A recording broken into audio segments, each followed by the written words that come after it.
Friends, Karnataka ರಾಜ್ಯ ಇಲ್ಲಿ ನೋಡಿ, ತೋಟಗಾರಿಕಾ ಇಲಾಖೆಯಲ್ಲಿ ಖಾಲಿ ಇರತಕ್ಕಂಥ ಹುದ್ದೆಗಳ ನೇಮಕಾತಿಗೆ ಸಂಬಂಧಪಟ್ಟಂತೆ ಆಸಕ್ತ ಮತ್ತು ಅರ್ಹ ಅಭ್ಯರ್ಥಿಗಳು ಸದರಿ ಹುದ್ದೆಗಳಿಗೆ ಅರ್ಜಿ ಸಲ್ಲಿಸಲು ನಿಗದಿಪಡಿಸಿದ ದಿನಾಂಕದ ಒಳಗಾಗಿ ಅರ್ಜಿಗಳನ್ನು ಸಲ್ಲಿಸಬೇಕಾಗುತ್ತೆ.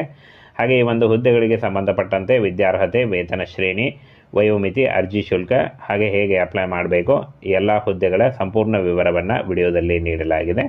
ವಿಡಿಯೋನ ಕೊನೆವರೆಗೆ ನೋಡಿ. ಇನ್ನು ಫ್ರೆಂಡ್ಸ್, ಇಲಾಖೆ ಹೆಸರು ಕರ್ನಾಟಕ ರಾಜ್ಯ ತೋಟಗಾರಿಕಾ ಇಲಾಖೆ.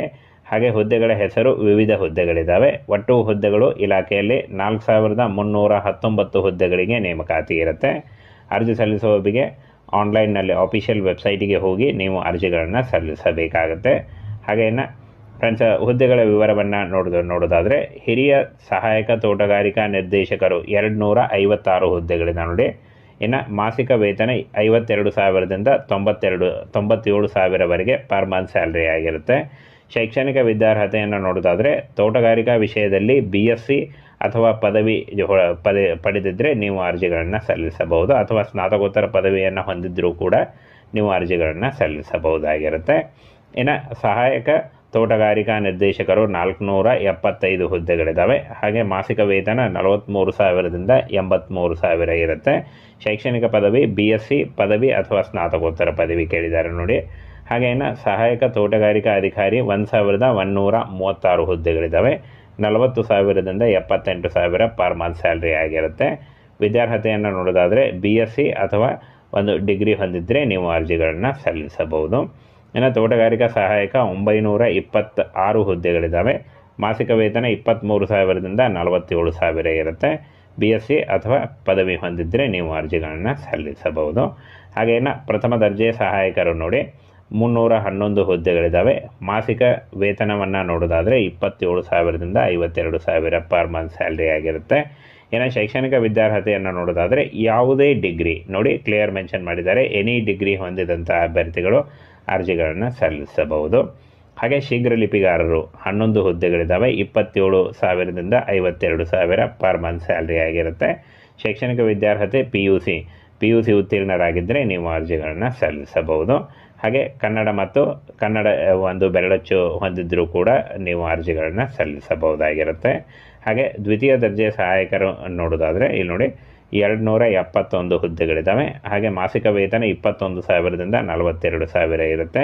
ಶೈಕ್ಷಣಿಕ ವಿದ್ಯಾರ್ಹತೆ ದ್ವಿತೀಯ PUC ಹೊಂದಿದ್ದರೂ ಕೂಡ ನೀವು ಅರ್ಜಿಗಳನ್ನು ಸಲ್ಲಿಸಬಹುದು. ಇನ್ನು ಫ್ರೆಂಡ್ಸ್, ದತ್ತಾಂಶ ನಮೂದಕಾರರು ಅಂತ ಕೊಟ್ಟಿದ್ದಾರೆ ನೋಡಿ. ಇಲ್ಲಿ ನೋಡಿ, ದತ್ತಾಂಶ ನಮೂದು ಸಹಾಯಕರು, ಇದು ಬೆರಳಚ್ಚು ಸಹಾಯಕರು ಅದೇ ಟೈಪ್ನಲ್ಲಿ ಇರುತ್ತೆ. ಹಾಗೆ 58 ಹುದ್ದೆಗಳಿದ್ದಾವೆ. 21,000ದಿಂದ 42,000 PUC ಮಾಡಿದರೆ ನೀವು ಅರ್ಜಿಗಳನ್ನು ಸಲ್ಲಿಸಬಹುದು. ಹಾಗೆ ವಾಹನ ಚಾಲಕರು 87 ಹುದ್ದೆಗಳಿದ್ದಾವೆ. 21,000ದಿಂದ 42,000 SLC ಮಾಡಿದರೆ ಅರ್ಜಿಗಳನ್ನು ಸಲ್ಲಿಸಬಹುದು. ಹಾಗೆ ಲಘು ವಾಹನ driving licence LMV light motor vehicle ನೀವು ಅಂದರೆ ಡ್ರೈವಿಂಗ್ ಲೈಸೆನ್ಸನ್ನು ಹೊಂದಿದ್ದರೆ ನೀವು ಅರ್ಜಿಗಳನ್ನು ಸಲ್ಲಿಸಬಹುದು. ಹಾಗೆ ಲ್ಯಾಬ್ ಅಸಿಸ್ಟೆಂಟ್ 13 ಹುದ್ದೆಗಳಿದ್ದಾವೆ ನೋಡಿ. ಲ್ಯಾಬ್ ಅಸಿಸ್ಟೆಂಟ್ PUC ಜೊತೆಗೆ ಅಂದರೆ ಡಿಪ್ಲೊಮಾ ಅಥವಾ PUC ಮಾಡಿದರೂ ನೀವು ಲ್ಯಾಬ್ ಅಸಿಸ್ಟೆಂಟ್ ಹುದ್ದೆಗಳಿಗೆ ಅರ್ಜಿಗಳನ್ನು ಸಲ್ಲಿಸಬಹುದು. 18,000ದಿಂದ 32,000 ಪರ್ ಮಂತ್ ಸ್ಯಾಲ್ರಿ ಆಗಿರುತ್ತೆ. ಇನ್ನು ಇಲ್ಲಿ ನೋಡಿ, ಜೇನು ಕೃಷಿ ಒಂದು ಸಹಾಯಕರು ಅಂತ ಕೊಟ್ಟಿದ್ದಾರೆ ನೋಡಿ. 20 ಹುದ್ದೆಗಳಿದ್ದಾವೆ ನೋಡಿ. ಟೋಟಲ್ ಆಗಿ 20 ಹುದ್ದೆಗಳಿದ್ದಾವೆ. 18,000ದಿಂದ 32,000 ಪರ್ ಮಂತ್ ಆಗಿರುತ್ತೆ. ಇನ್ನು SLCಯಲ್ಲಿ ತೇರ್ಗಡೆಯನ್ನು ಹೊಂದಿದಂಥ ಅಭ್ಯರ್ಥಿಗಳು ಅರ್ಜಿಗಳನ್ನು ಸಲ್ಲಿಸಬಹುದಾಗಿರುತ್ತೆ. ಹಾಗೆ ಜವಾನ ಹುದ್ದೆಗಳು 98 ಹುದ್ದೆಗಳಿದ್ದಾವೆ. 17,000ದಿಂದ 28,000 ಪರ್ ಮಂತ್ ಸ್ಯಾಲ್ರಿ ಆಗಿರುತ್ತೆ. ಇನ್ನು SLC ಹೊಂದಿದಂಥ ಅಭ್ಯರ್ಥಿಗಳು ಅರ್ಜಿಗಳನ್ನು ಸಲ್ಲಿಸಬಹುದು. ತೋಟಗಾರ ಸಹಾಯಕರು ನೋಡಿ, ತೋಟಗಾರ 1,774 ಹುದ್ದೆಗಳಿದ್ದಾವೆ. 17,000ದಿಂದ 28,000 ಇರುತ್ತೆ. SLC ಮಾಡಿದರೂ ಕೂಡ ನೀವು ಅರ್ಜಿಗಳನ್ನು ಸಲ್ಲಿಸಬಹುದು. ಇಷ್ಟೊಂದು ಹುದ್ದೆಗಳಿದ್ದಾವೆ. ಈ ಒಂದು ಹುದ್ದೆಗಳಿಗೆ ಆಯ್ಕೆ ಮಾಡಿಕೊಂಡು ನೀವು ಅರ್ಜಿಗಳನ್ನು ಸಲ್ಲಿಸಬಹುದಾಗಿರುತ್ತೆ. ಹಾಗೆ ಕಾವಲುಗಾರ ಹುದ್ದೆಗಳಿವೆ ನೋಡಿ. 29 ಹುದ್ದೆಗಳಿದ್ದಾವೆ. ಮಾಸಿಕ ವೇತನ 17,000ದಿಂದ 28,000 ಇರುತ್ತೆ. ಇನ್ನು ಶೈಕ್ಷಣಿಕ ವಿದ್ಯಾರ್ಹತೆ SSLC ಆಗಿದ್ದರೆ ನೀವು ಕಾವಲುಗಾರ ಹುದ್ದೆಗಳಿಗೆ ಅರ್ಜಿಗಳನ್ನು ಸಲ್ಲಿಸಬಹುದು.